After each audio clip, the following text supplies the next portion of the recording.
The big conundrum I think that Oklahoma and Joe Castiglione is in right now is you want to be very thoughtful about this hire. You want to make sure that you get the right guy and not make a quick decision, but at the same time, with recruiting the way it is right now at this in the early signing period, December 14th, you have to be in a position where um, you have to be in a position where you can get somebody in quickly to help kind of solidify what you can make of this the last part of this 2022 class, right? So I think the good thing is that you can patch up a team with the transfer portal i- in the near term, right? I think that's the silver lining that you can look at with Oklahoma. I think you can we've seen Oklahoma do it. We've seen other teams do it to a certain extent, but you can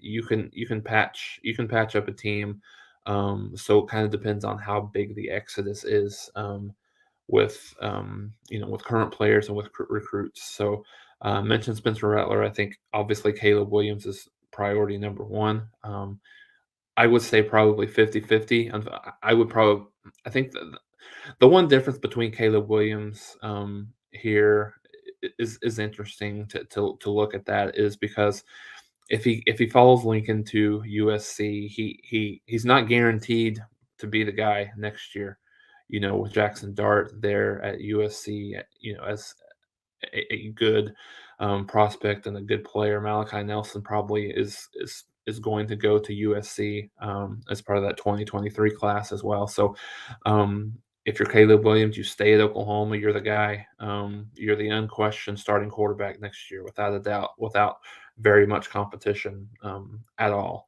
So so I think that's gonna be interesting. I would say probably 50-50. I might would lean a little bit towards him leaving, to go with Lincoln, but I mean, I think it's not a foregone conclusion whatsoever. So I think that's interesting. I think one of the things that if you guys have heard me enough on here, I have talked numerous times about the culture at Oklahoma and just the downhill trajectory of the culture more than anything. We've got to a point where we're really soft. And I think that comes from the head coach. I think everything that Bob Stoops built for Oklahoma has kind of been.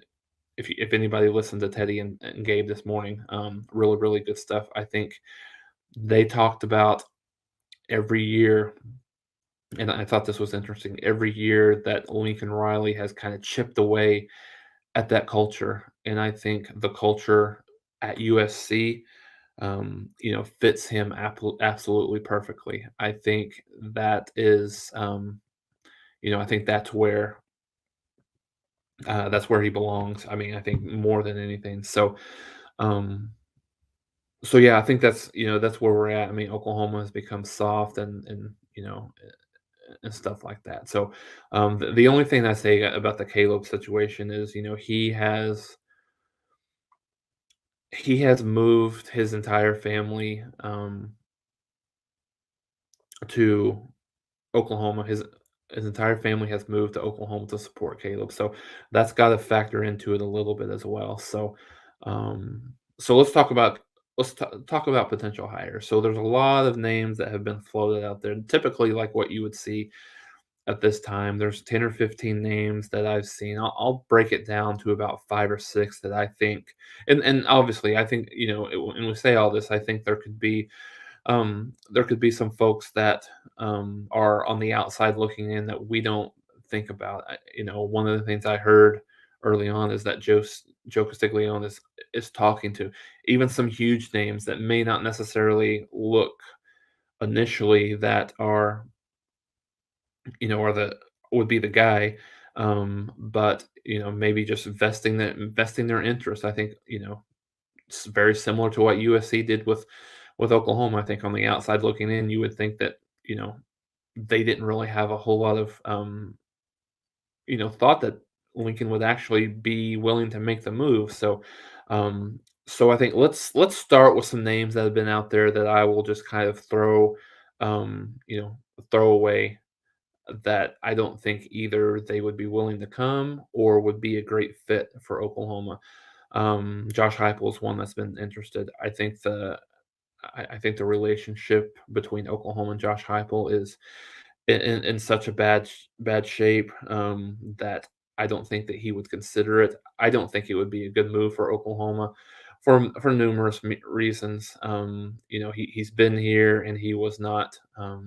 He failed as an offensive coordinator. Granted, I know that it was one of his first coaching jobs, maybe his first coaching job coming out of Oklahoma. He's learned, he's got better. I get that, but I just don't think that would be a good fit. For Oklahoma. So that's one of them. Now, Jay Norvell's another guy that I think has been mentioned. Again, I don't think there's a solid chance for him. Um, just because of, I mean, he's been at Nevada. And he's had varying success at Nevada, so he's not really done anything else. Shane Beamer's a guy that's been listed. I think for one, he loves it in South Carolina.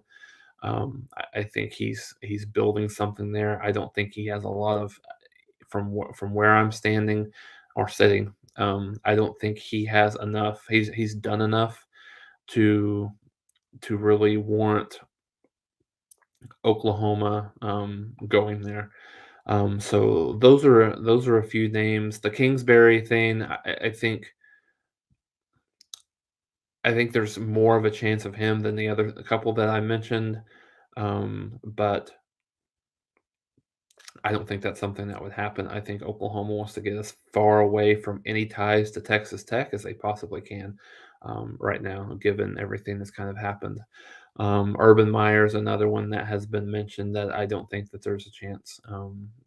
I don't think that he probably wouldn't leave Jacksonville in the middle of the season, to go to Oklahoma. The way I feel about Urban Meyer, if he was at Oklahoma, I think Oklahoma might win a national championship, but then I think Oklahoma could be on probation and he could be out. I think those are the things that I would see. So those are the names that have been floating around that I just don't think that there's any chance at all that will happen. So let's go to some of the leading candidates. I think the number one candidate and the person that will get the call is Brent Venables. He's the guy that I think will be the number one candidate right now. I think in the minds of fans, and I think probably in the minds of the the media, and I think anybody inside the program. I think Venables is probably the guy. Now, here's the question: does Venables want to be a head coach? He has turned down tons of head coaching jobs already. Maybe this is the one that he was waiting for, potentially an opportunity for that. Maybe he was happy being a DC in Clemson until something like this comes up.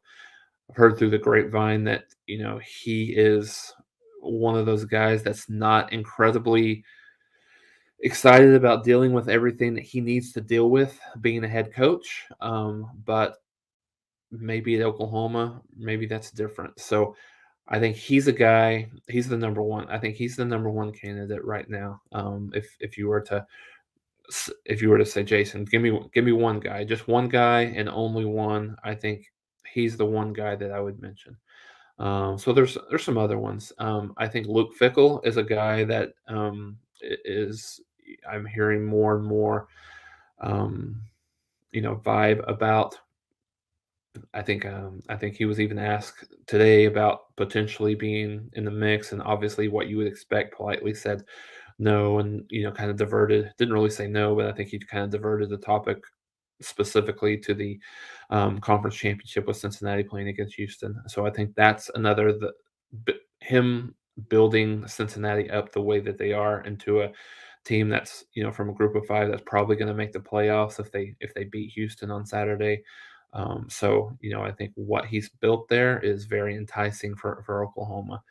I think Mark Stoops is a guy that would get a call. I think I know some people maybe just want to get away from the Stoops name. Um, I don't understand why, but maybe some people want. But he's been very, very successful at Kentucky. I think he would be a guy that, not necessarily young, but he's a guy um, that knows the SEC, has coached in the SEC, um, been part of a winning tradition at Kentucky, a place that's really difficult to win at. So he could be a guy that I think Oklahoma could potentially look at. Just in terms of somebody that's interested in going. And I think this next name is somebody that people are just going to hate. But I think you're going to love it or you're going to hate it. So there's been several outlets that have kind of reported and talked about some of the odds. Lane Kiffin is a guy that would be very, very interesting. He's the things I like about Lane Kiffin is he is young, energetic, um, a great offensive mind, has tons of experience in the SEC with being at Tennessee and then Ole Miss for these last couple of years, and things like that. So that's the positive. He would bring in a dynamic staff with him from Ole Miss, probably Jeff Levy to be the offensive coordinator. Um, Defensive coordinator escapes me right now. I'm trying to remember exactly who it is, but so I think that's one. Dave Aranda is another guy that's interesting. An interesting name that could possibly, decide to come to Oklahoma. He's got a really good deal. Baylor pays their coaches. Again, Oklahoma is a much better program and a much better job than um, than a much better job than Baylor is. But I don't know if he'd be willing to come. I think that would be a home run hire, absolutely, um, as well. I think Dan Lanning, who is the defensive coordinator at Georgia, is a guy that's been name that's been floated around. Really big in terms of how good he's been defensively with Georgia. Young, has experience within the SEC. So I think again that's a big possibility as well. So and then there's some other names, and I'll go through some of the names that you guys have mentioned here, and we'll go through some of the comments. So if you don't have any comments, feel free to bring some questions, anything that you like. Um, I and then Bob Stoops. So some people are going to hate this, but here's the reason, and I would almost trend right now for me personally, for Bob Stoops to be my number 2 choice, and here's the reasons why before you guys just completely I see a max before I see a max exodus here.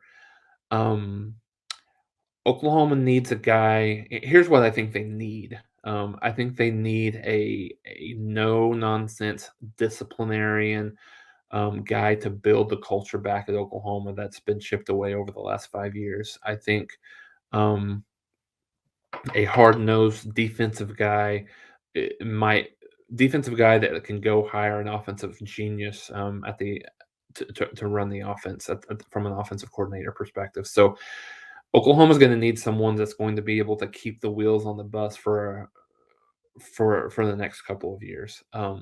So in no way would Bob be a kind of a longevity hire. But based on the timing of this, I'm not sure that he's not necessarily a bad choice, and he may have no desire to do it. And Joe may decide to go a different way, and I think he probably will. But for me, you need a guy on the ground immediately that knows Oklahoma. Obviously, Bob's knows Oklahoma and the culture, better than anyone. Absolutely anyone.